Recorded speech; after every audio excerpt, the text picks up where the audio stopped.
क्या इंडिया से एमबीबीएस करके जापान में जॉब कर सकते हो? इस मंथ का हमारा इलेक्ट्रिसिटी बिल आया है 3, बट जब हम ये तू तड़ा करते हैं ना तो लोगों को थोड़ी दिक्कत होती है। हाँ, हम इंडिया जाएंगे। कोनिचिवा मीना-सान, आप सभी का स्वागत है हमारी एक नई वीडियो में। और आज की वीडियो थोड़ी सी डिफरेंट होने वाली है।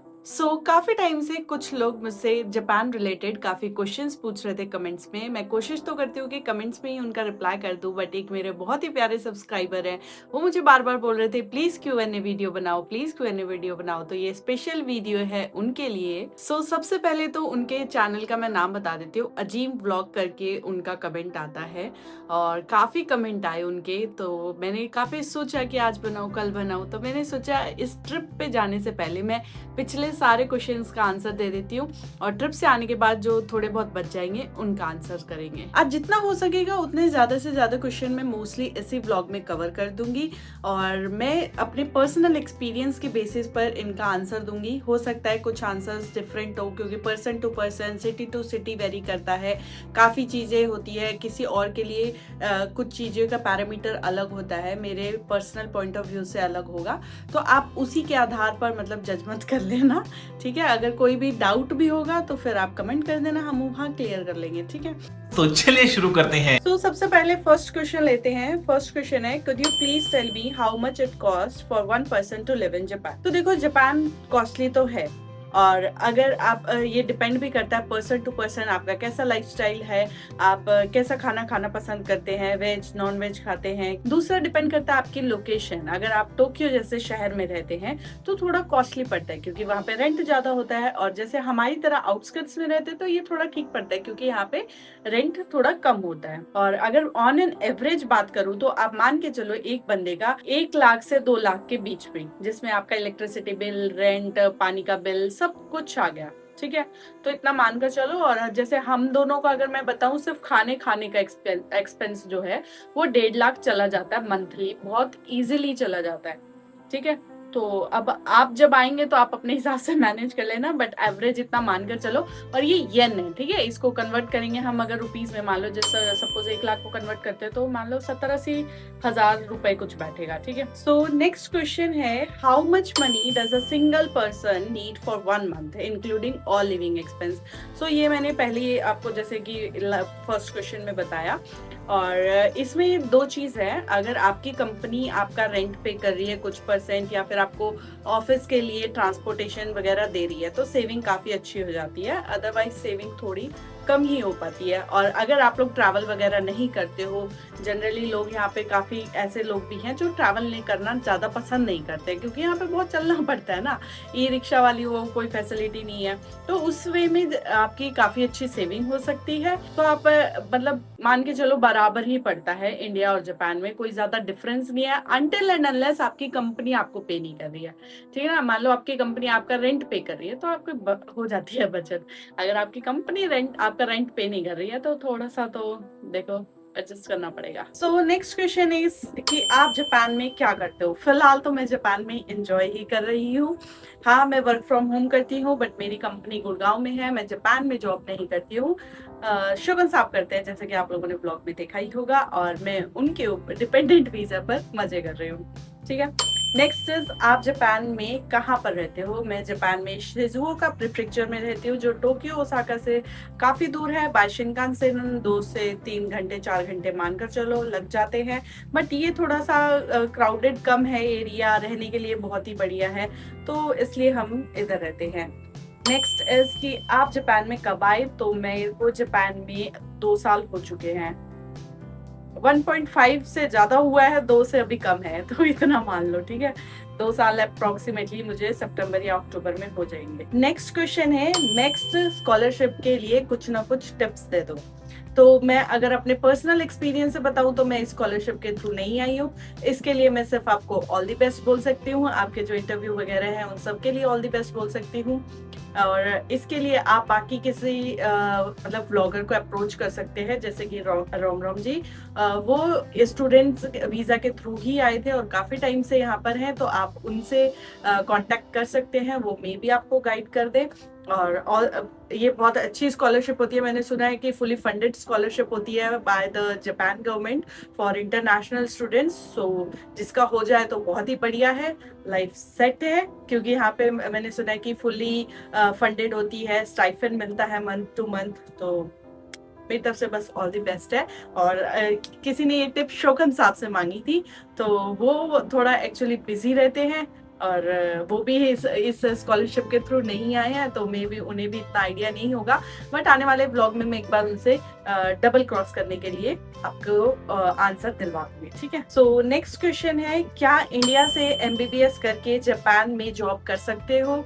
हाँ जी, आप बिल्कुल डेफिनेटली कर सकते हो, बट उसकी कुछ एक टर्म्स एंड कंडीशन है, जैसे कि आपको JLPT का N1 लेवल तक क्लियर होना चाहिए, क्योंकि सीधी सी बात है, अगर आप किसी का इलाज कर रहे हो तो आपको लैंग्वेज आनी चाहिए, ठीक है। दूसरा है कि यहाँ पर डॉक्टर्स का लाइसेंस होता है, तो मे बी आपको वो लाइसेंसिंग एग्जाम भी क्लियर करना पड़ेगा, वो लाइसेंस भी लेना पड़ेगा। So basically answer is yes, आप कर सकते हैं। Next question is, do you plan to make the Japan your permanent home or will you return back to India? Yes, definitely. हाँ, हम इंडिया जाएंगे, हमारा जापान में परमानेंट रहने का कोई ऐसा प्लान नहीं है। तो कब तक जापान रहते हैं वो तो राम भरोसे है, बट इंडिया जरूर जाएंगे। ईस्ट और west, India is the best. वैसे इंडिया में अभी कुछ बेस्ट बचा नहीं है, बट हाँ, हम लोग इंडिया ही जाएंगे। नेक्स्ट बहुत ही बढ़िया क्वेश्चन है, क्या आप लेफ्टी हो? हाँ, मैं लेफ्टी ही हूँ। शुरू से मेरे पेरेंट्स ने काफी ट्राई किया कि मैं राइट हैंड से काम करूँ, राइट हैंड में चूड़ियां पहनाते थे, कड़ा पहनाते थे, धागा बांधते थे, सब करते थे, बट नहीं, मैं थी पक्की ढीठ वाली बच्ची, इसलिए मैंने सिर्फ लेफ्ट हैंड से ही काम किया। हाँ, बचपन में क्या होता था ना कि डर होता था पेरेंट्स का, तो जैसे ही पापा देखते थे तो मैं राइट हैंड से लिखना स्टार्ट कर देती थी, जैसे ही कोई नहीं होता तो लेफ्ट से लिखती थी, क्योंकि राइट हैंड से जब स्पीड थोड़ा स्लो था। और मैं बता दूं आपको, मैंने शायद 6-7 तक दोनों हाथों से लिखा है, ठीक है ना, दोनों हाथों से मतलब लिखती थी। कभी जब मन करता था राइट से लिखती थी, जब मन करता था लेफ्ट से लिखती थी। लेकिन फिर जैसे जैसे क्लासेस बड़ी हो गई, नोट्स बनने लगे, काफी बड़े बड़े आंसर्स लिखने पड़े, तो उसके बाद से मैंने लेफ्ट हैंड को ही अपना मतलब मेन हैंड बनाया, और मैं मोस्टली काम लेफ्ट हैंड से ही करती हूँ। नेक्स्ट इज, आप इतनी लोनलीनेस में कैसे जीते हैं? तो बहुत ही इजीली जी लेते हैं। सबसे बढ़िया मुझे पता है क्या लगता है, कोई यहाँ आपको जज नहीं कर रहा है, कोई रिलेटिव आपको यहाँ पे पोक नहीं कर रहा है, कोई ये नहीं बोल रहा है अरे इसने क्या पहना है, अरे उसने वो क्या पहना है, अरे वो कहाँ जा रही है। तो मुझे ये चीजें बहुत बढ़िया लगती है, मेंटल पीस रहती है।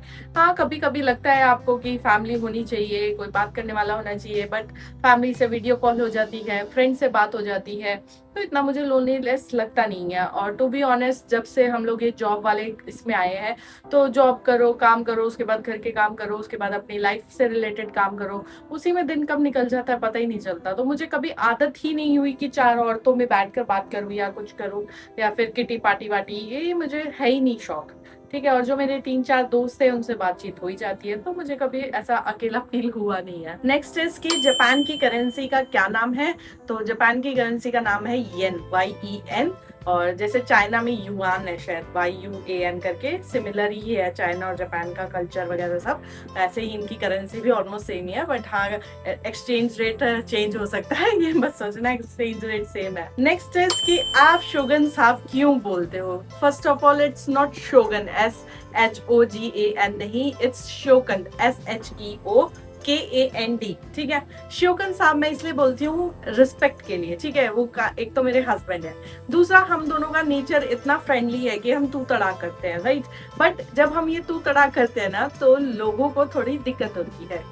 आप समझ जाओ कि इनको दिक्कत होती होगी कि रिस्पेक्ट नहीं देती है, अरे पति है, पति को इज्जत से नहीं बोलती है, तो उस वे में। तो इसलिए मैंने इसका एक सॉल्यूशन निकाला कि मैं इन्हें हमेशा शोकन साहब बुलाती हूँ। और शुरू से हमने कभी भी वो वाला चीज नहीं रखा है, आप, आपसे, तुमसे, क्योंकि मुझे लगता है इसमें थोड़ा अपनापन कम फील होता है। आप में मुझे रिस्पेक्ट ज्यादा लगती है, बट जो बॉन्ड होता है वो कम लगता है, ठीक है। तो तुम में भी रिस्पेक्ट लगती है, बट वो बाउंडेशन आ जाती है। तू is just like my friend. और जब आप husband wife as a friend रहते हो, तो वो रिलेशनशिप बहुत अच्छा ग्रो करता है, आपकी मेंटल पीस, फिजिकल सब कुछ सही रहती है।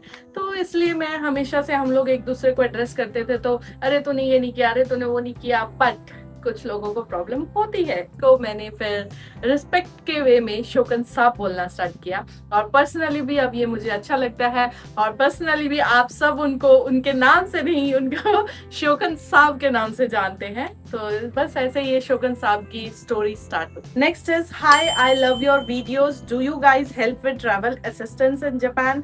हमारी एज सच कोई ट्रैवलिंग एजेंसी नहीं है, बट हाँ, अगर आप हमसे कुछ मतलब सजेशन लेना चाहते हैं या फिर कोई हेल्प आपको चाहिए तो आप मुझे मेल करो, मैं आपको जितना हो सकेगा उतना हेल्प करूंगी, क्योंकि मोस्टली जापान हम घूम चुके हैं। और अगर आप लोगों ने हमारे वो ट्रैवल व्लॉग्स नहीं देखे होंगे तो वो देख लीजिए, क्योंकि डेली व्लॉग्स तो हमने अभी स्टार्ट किए हैं। बेसिकली ये चैनल हमने ट्रैवल व्लॉग्स के लिए ही बनाया था, ट्रैवल रिलेटेड ही बनाया था, बट ट्रैवल व्लॉग्स इतना मतलब रिस्पांस मुझे मिला नहीं जितना रिस्पांस मुझे ये डेली व्लॉग्स में मिला।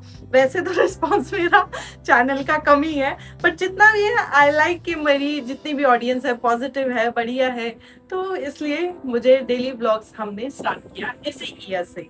ठीक है। Next is as you guys are travelling continuously, what is your skin care and hair care routine.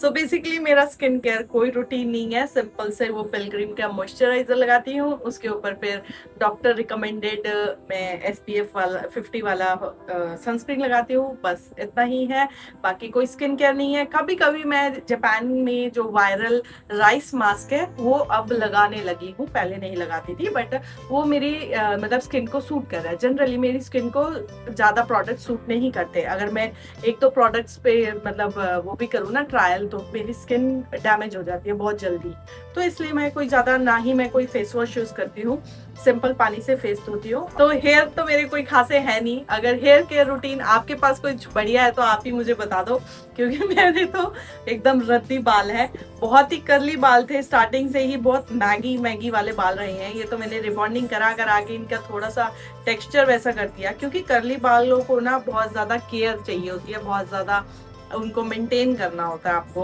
और अगर आपने उनमें कंघी मार ली तो ऐसे हो जाते हैं एकदम से इतने ज्यादा।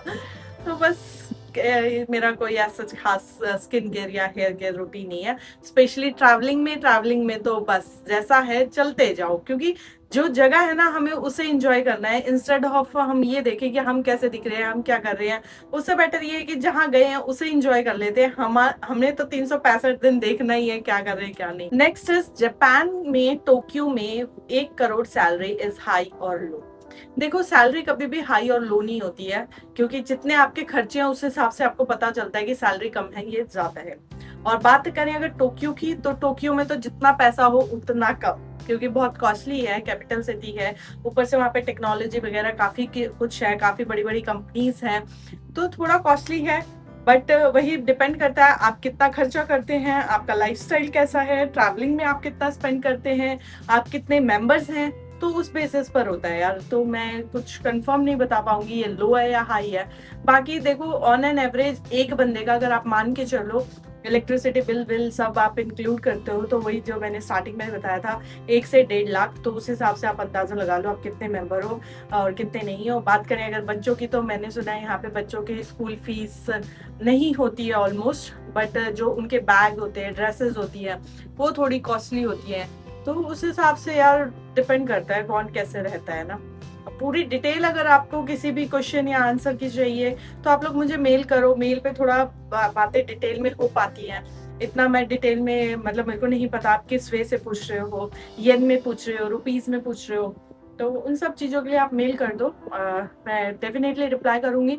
मैं ये नहीं बोलती कि मैं तुरंत रिप्लाई करूंगी, बट हाँ, जब भी मैं टाइम मिलता है, जैसे मैंने संडे का दिन लगाया हुआ है कमेंट्स में रिप्लाई करने के लिए, डाटा ट्रांसफर करने के लिए, क्योंकि डेली लाइफ में बहुत और भी काम हो जाते हैं ना, तो इसलिए, बट रिप्लाई ज़रूर करूंगी, ऐसा नहीं है कि रिप्लाई नहीं करूंगी। ठीक है, कुछ ज्यादा ही इमरजेंसी हो ना तो ऊपर लिख देना मेल के सब्जेक्ट में इमरजेंसी अलर्ट तो फिर उस वे से हम आगे बात कर सकते हैं। अभी तो मुझे बस इतने ही क्वेश्चन मिले, मैंने काफी टाइम लगाया इनको ढूंढने में, फिल्टर वगैरह लगाकर काफी मिले। अगर आप लोगों के और भी कुछ क्वेश्चंस है तो आप कमेंट में मेंशन करो, मैं पूरा कोशिश करूंगी आपके क्वेश्चंस का आंसर देने का।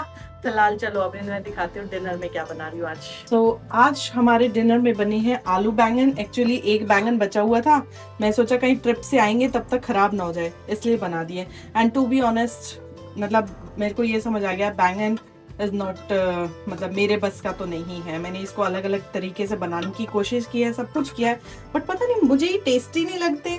और शोगन साहब को बहुत टेस्टी लगते हैं बनाए हुए, और शोगन साहब का मन करता है इसलिए मैं बना देती हूँ। करेला मेरा फेवरेट है, शोगन साहब का ये फेवरेट है। साथ में मैं बनाऊंगी इसके साथ डोसा, तो इसका बैटर मैंने रखा हुआ है, इसको इग्नोर करें। और आज मेल बॉक्स में चेक कर लेते हैं। कोनिचिवा।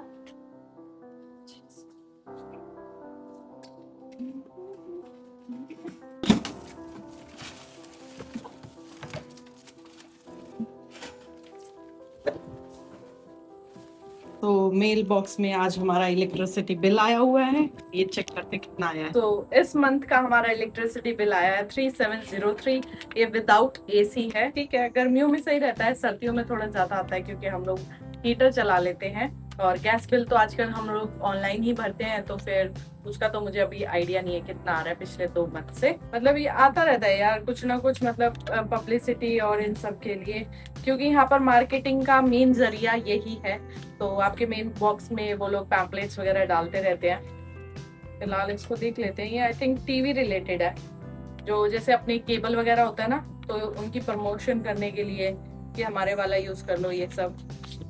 तो चलिए दोस्तों, इन्हीं क्वेश्चन आंसर्स और इलेक्ट्रिसिटी बिल और इन सब के साथ आज का व्लॉग यही समाप्त करते हैं।